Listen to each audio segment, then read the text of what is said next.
Grace and peace to you from the one who was and is to come. Amen. Today's reading comes from the book of Psalms. You have noted my grief. Store my tears in your jar. Are they not recorded in your book? We don't know the psalmist's name, and we don't know the opponents who threaten and intimidate her. In this moment of isolation and despair, she remembers her mother at the bedside, counting her tears when the world was falling apart at night. In an act of bold imagination, she visualizes her God doing the same. Yes, her God has noted her grief. I wonder how she knew and could be so sure. But she expects more from her mother in God.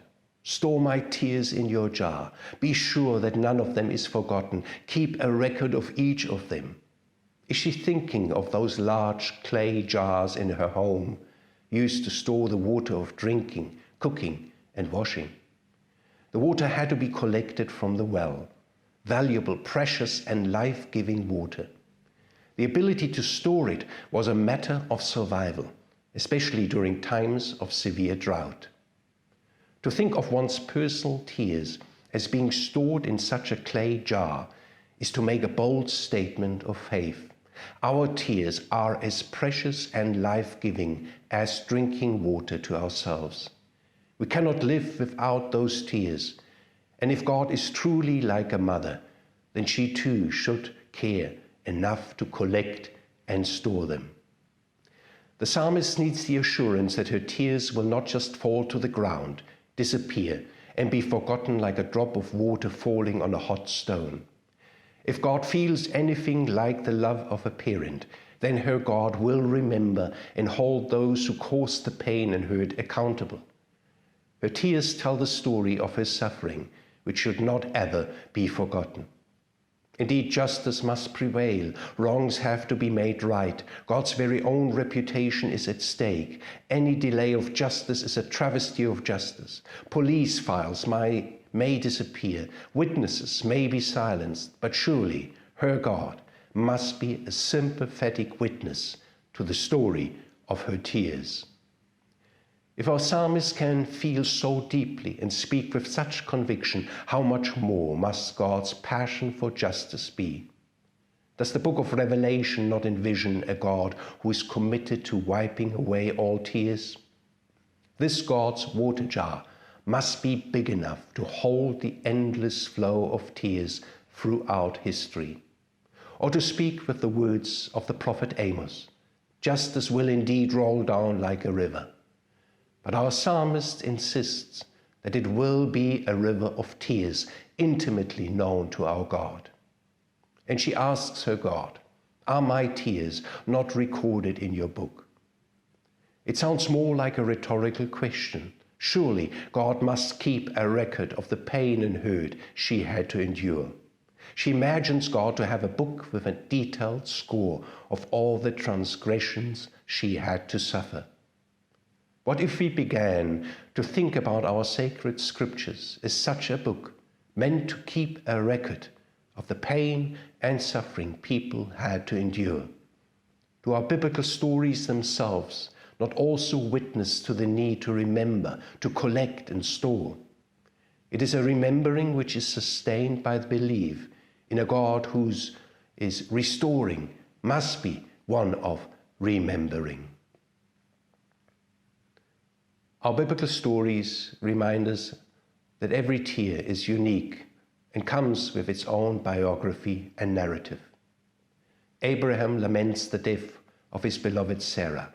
Hannah weeps over her own barrenness. Joseph cries at the arrival of his brothers in Egypt. David and Jonathan weep over an emotional and precarious reunion. Esther hopes that her tears will persuade her husband and king to protect Israel from the spiteful plans of the court official Haman. King David's tears of remorse surface in some of the more confessional psalms.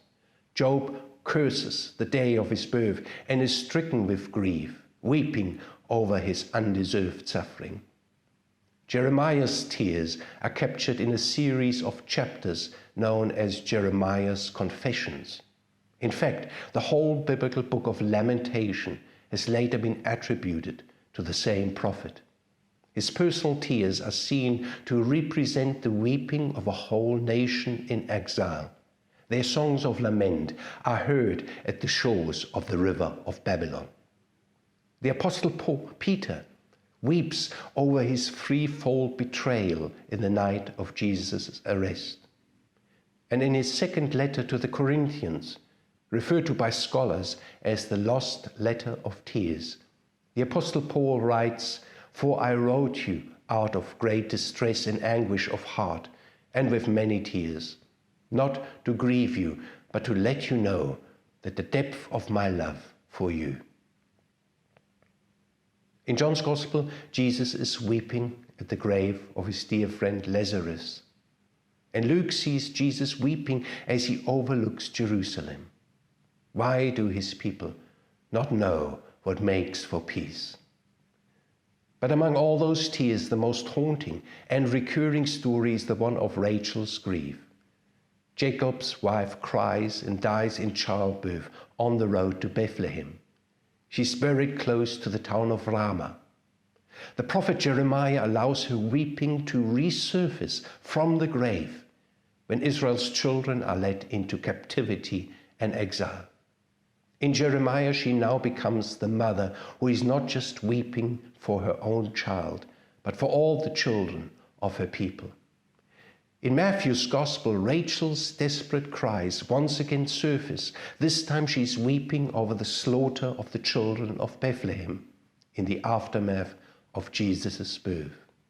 A voice is heard in Ramah, weeping and great mourning, Rachel weeping for her children and refusing to be comforted because they are no more. There's a river of tears that runs through Israel's story. Rachel's weeping is not forgotten. It echoes through the centuries. It is a faithful witness to those exiled from their own lives. Their tears must be remembered. And just as Rachel refuses to be comforted, we are meant to refuse to be comforted when remembering the killing of innocent children in all the places of violent conflict across the world. You have noted my grief. Store my tears in your jar. Are they not recorded in your book? I shared Pete Mondrian's still life at our monthly prayer meeting at the Ronnebusch police station and was moved by the way the participants interpreted the painting in relation to the psalmist's prayer. Mondrian was known to use his abstract style to reflect his interest in harmony and universal balance. Geometry was the ideal language to convey these ideas and assisted him in his spiritual quest. But everyone was struck by the prominent and elevated place given to the jar in the center of the painting. And its cracks also stood in stark contrast to the rest of the painting's attempt to symbolize harmony and balance. Its cracks spoke to the group of the psalmist's tears collected and stored in a jar. They symbolized the visible and painful reality of brokenness in the midst of a vision of harmony and balance. One police officer saw the surrounding structures as resembling the landscape of a city with different buildings and houses. He continued to talk about the hidden pain and suffering the police encounters when called out to intervene or mediate in the community. It is painful and burdensome, and often those officers do not receive enough psychological support to process what they have witnessed while being on patrol. And it is the bottling up and repressing of the pain and suffering that they have to witness that at times traps them in the downward spiral of addiction and alcohol abuse. If there is no place for tears to be collected and stored, then numbing the noise of violence and abuse is one way to deal with the pain. But our psalmist does not numb herself. She allows herself to weep, and she believes that not a single tear is lost or forgotten with her God. There is at least one sympathetic witness who has noted her grief and counted her tears. I'm struck by how Mondrian's vision of harmony and balance is centered around a broken jar.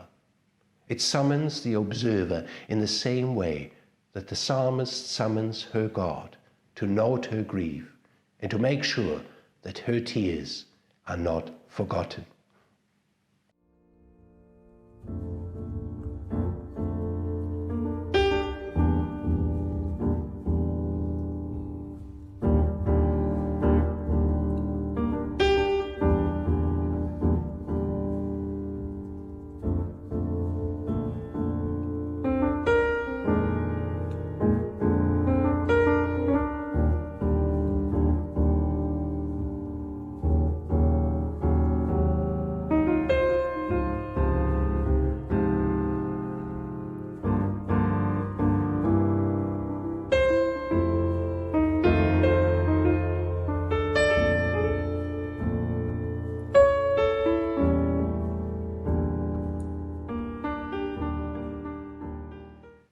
The liberation theologian Dorothy Sölle once wrote a prayer titled, "The Gift of Tears."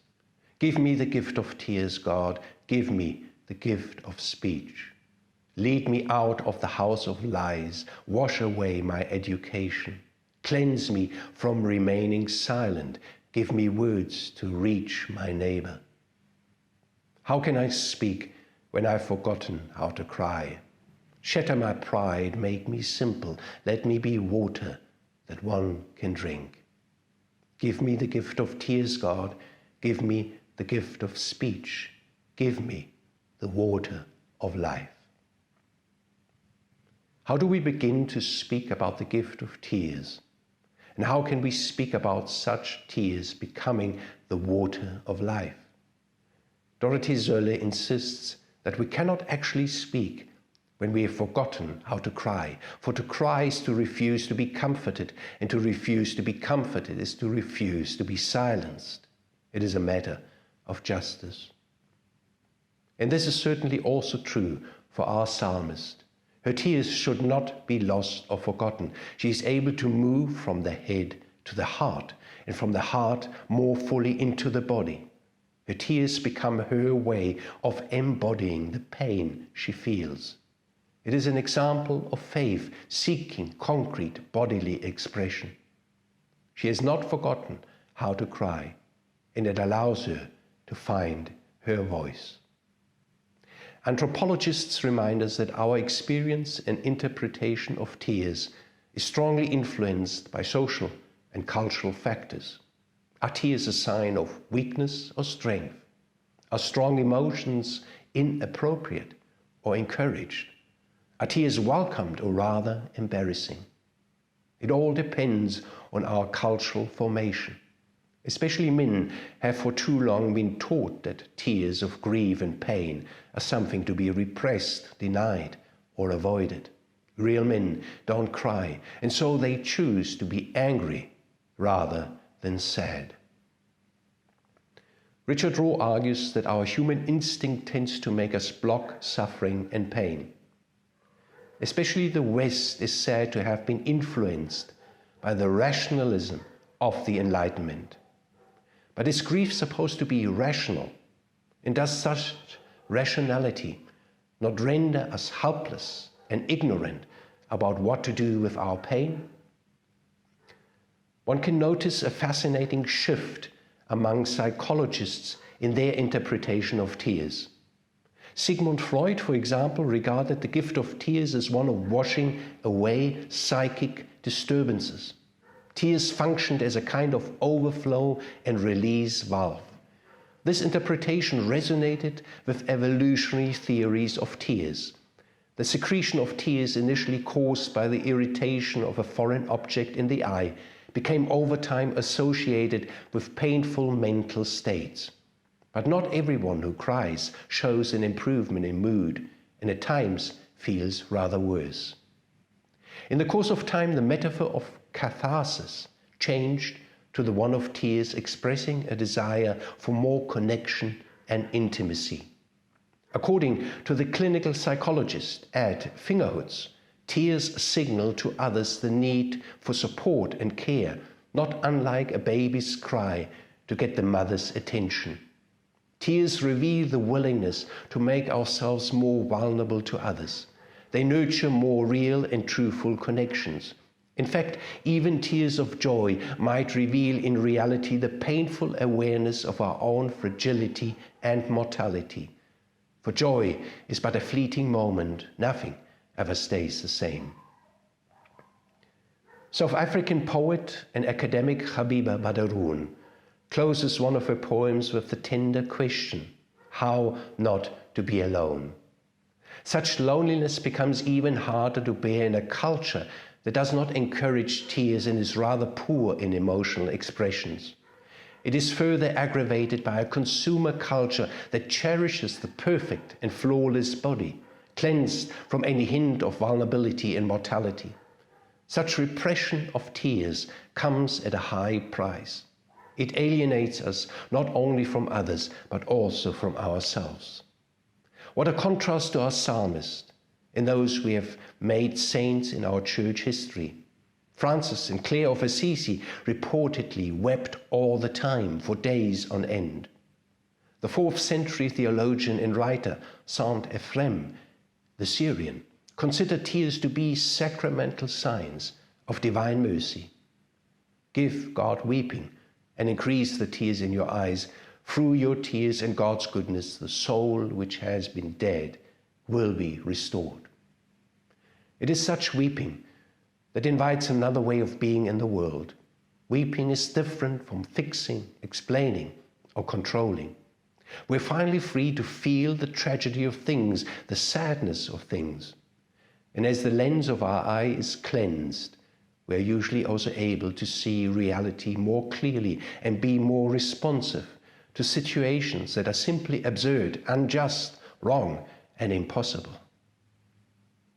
But such tears might also gift us with a deeper understanding of who God is in such a situation. Our psalmist summons God to store every tear. In his letter to the Romans, the Apostle Paul goes even further, in as far as he imagines God to be no longer an outside observer or listener, but the very Spirit groaning and weeping from deep within us. When we do not know what to pray, the Spirit is believed to intercede for us through wordless groans. Paul hears this groaning coming from every corner of creation, but he compares such groaning to the pains of childbirth. Those tears are meant to birth all of creation into something new. I notice a resonance with Dorothy Zölle's prayer. Give me the gift of tears, give me the gift of speech, give me the water of life. Is Paul able to speak and write because he himself has not forgotten how to cry? Did his tears allow him to believe in the waters of life that will birth a new creation? Paul's extraordinary theological insights speak of a profound mind-body-spirit connection. Paul is not just theorizing or theologizing at this point. He gives us the impression of a deeper knowing that is also about a deeper weeping. He knows at that moment that God has truly noted his grief and dares to believe that nothing will be able to separate him from the love of God revealed to him in the crucified and risen Christ. The Spirit truly helped him in his weakness and allowed him to experience a power that is made perfect in weakness. His God does not just keep a score of his tears. God suffers and cries with him and through him.